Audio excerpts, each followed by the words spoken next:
नमस्कार विद्यार्थी मित्रांनो, मी शुभांगी पवार तुमचं सहर्ष स्वागत करत आहे आपल्या आवड शाळेची या युट्यूब चॅनेलमध्ये। तर बघा, आपण आजच्या व्हिडिओमध्ये पाहणार आहोत की EMI कसा काढायचा असतो। तर बघा, जर चॅनेलवर अजून नवीन असाल तर चॅनेलला सबस्क्राईब करायला विसरू नका आणि व्हिडिओ अजिबात स्किप न करता शेवटपर्यंत नक्की बघा आणि बेल आयकॉनलाही नक्की क्लिक करा, जेणेकरून तुम्हाला माझे व्हिडिओ सर्वात पहिल्यांदा दिसतील। तर मग आपण आपल्या व्हिडिओकडे वळूया। बघा, समजा एक बाईक आपण खरेदी केली आणि त्या बाईकची किंमत आहे 1,40,000 रुपये आणि त्याचा व्याजदर जो आहे तो आहे 12%। आणि बघा, ते आपल्याला त्यांनी मुदत दिलेली आहे की 2 वर्षाची, म्हणजे 2 वर्षामध्ये तुम्ही हे आमचं जे कर्ज घेतलेलं आहे ते तुम्ही आम्हाला फेडायचं आहे असं त्यांनी आपल्याला सांगितले। आणि आपण त्याला डाऊन पेमेंट केले 40,000 रुपये आणि आपल्याला मग त्याचा EMI काढायचा आहे। बघा, 1,40,000 रुपयाला आपण एक बाईक खरेदी केली, आपण 40,000 रुपये त्याला डाऊन पेमेंट केलं, 1,00,000 रुपये उरले। किती उरले? 1,00,000 रुपये उरले। मग आता या 1,00,000 रुपयाला 2 वर्षांसाठी किती आपल्याला व्याज भरावं लागेल आणि त्याला EMI प्रत्येक महिन्याला आपल्याला किती भरावं लागेल हे आपल्याला काढायचं आहे। आता आपण काय करूया, अगोदर आपण याचं व्याज काढूया। आता 1,00,000 रुपये आहेत, बरोबर, 1,00,000 रुपये उरलेत। आता आपल्याला दर किती आहे, व्याज दर तर 12% आहे। मग ते 12 लिहायचं आणि छेदामध्ये इथे आपण 100 लिहायचं, बरोबर। आणि आता आपण या संख्येला भाग द्यायचा आहे। बघा, 2 झिरो गेले, 2 झिरो गेले, 12 एक्के 12, 12 एक्के 12 आणि वरचे 3 झिरो, इथं 3 झिरो घेतल्यानंतर 12,000 रुपये झाले। हे 12,000 झालं एका वर्षाचं व्याज, बरोबर। 12,000 झालं एका वर्षाचं व्याज। आपल्याला 2 वर्षाचं व्याज काढायचं आहे। याला आपण गुणिले तर 2 केलं तर 12 दोन्ही 24, म्हणजे 24,000 रुपये काय होईल, 2 वर्षांचं व्याज होणार आहे। 2 वर्षांचं व्याज किती होणार आहे तर 24,000 रुपये असं होणार आहे। आता आपल्याला काढायचं आहे EMI, म्हणजेच हे 24,000 रुपये धरून 1,00,000 रुपये, 1,00,000 रुपये आपल्याकडे म्हणजे होते ते 1,00,000 मध्ये आपण जर हे 24,000 प्लस केले तर किती होतील, 1,24,000 एवढी रक्कम आपल्याला फेडायची आहे, बरोबर। 1,24,000 रुपये एवढी रक्कम आपल्याला फेडायची आहे। 1,00,000 रुपये देऊन वरून आपल्याला त्यांना 24,000 रुपये व्याज द्यावं लागतं।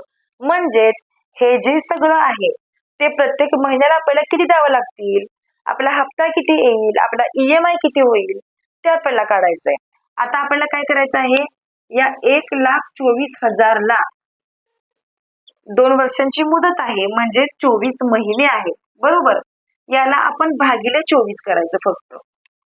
याला आपण भागिले जर 24 केलं तर आपल्याला आपला EMI मिळून जातो। आपला EMI काढायचा आहे, तो EMI आपल्याला मिळून जातो। जर तुम्ही 1,24,000 ला भागिले जर 24 केलं तर याचं उत्तर येणार आहे 5,166 रुपये 6 पैसे। 5,166 रुपये 6 पैसे एवढं आपल्याला महिन्याला भरावं लागेल। आणि जर हे आपण महिन्याला भरले तर काय होणार आहे, 2 वर्षामध्ये आपली ही सगळी रक्कम फिटून जाणार आहे। जशी आपली मुद्दल कमी होईल तसं आपला व्याजदर सुद्धा आपलं व्याज सुद्धा कमी कमी होत जातं। तर अशा प्रकारे आपल्याला EMI काढायचा असतो। एकदम सोपा आहे। अगोदर आपल्याला वार्षिक व्याज काढावं लागतं, मग जेवढ्या वर्षांचं दिलं आहे तेवढं आपल्याला व्याज काढावं लागतं आणि त्या व्याजला फक्त आपल्याला तेवढा महिन्याने भागावं लागतं, म्हणजे आपल्याला EMI मिळून जातो। तर बघा मित्रांनो, इथं आपण उदाहरण घेतलेलं आहे दुसरं। समजा जर तुम्ही एखादी गाडी खरेदी केली 3,00,000 रुपयाला आणि जर तुम्ही डाऊन पेमेंट 1,00,000 रुपये केलं, जर तुम्ही डाऊन पेमेंट 1,00,000 रुपये केलं तर तुमची रक्कम किती उरणार आहे, 2,00,000 रुपये उरणार आहे। परत रक्कम तुमची 2,00,000 रुपये उरणार आहे आणि मग तुम्हाला या 2,00,000 रुपयांचं 2 वर्षांचं तुम्हाला व्याज अगोदर काढावं लागेल। वार्षिक व्याज अगोदर आपण काढूया। बघा, 2,00,000ला गुणिले जो व्याजदर आहे 8%, तो 8% लिहा, इथं छेदामध्ये 100 लिहायचं। आता या संख्येला भाग द्यायचा आहे। 2 झिरो गेले, 2 झिरो गेले। आता इथे 2,000 गुणिले 8 करायचंय। बघा, 8 दोन्ही 16 म्हणजे 16,000 रुपये काय होईल, हे वार्षिक व्याज होईल. एका वर्षाचं व्याज होईल 16,000 रुपये. पण आपल्याला 2 वर्षांचं काढायचं आहे. मग याला जर तुम्ही गुणिले 2 केलं तर किती होणार, 16 दोन्ही होणार 32, म्हणजे 32,000 रुपये हे 2 वर्षांचं व्याज होणार आहे. 32,000 रुपये हे काय होणार आहे, 2 वर्षांचं व्याज होणार आहे.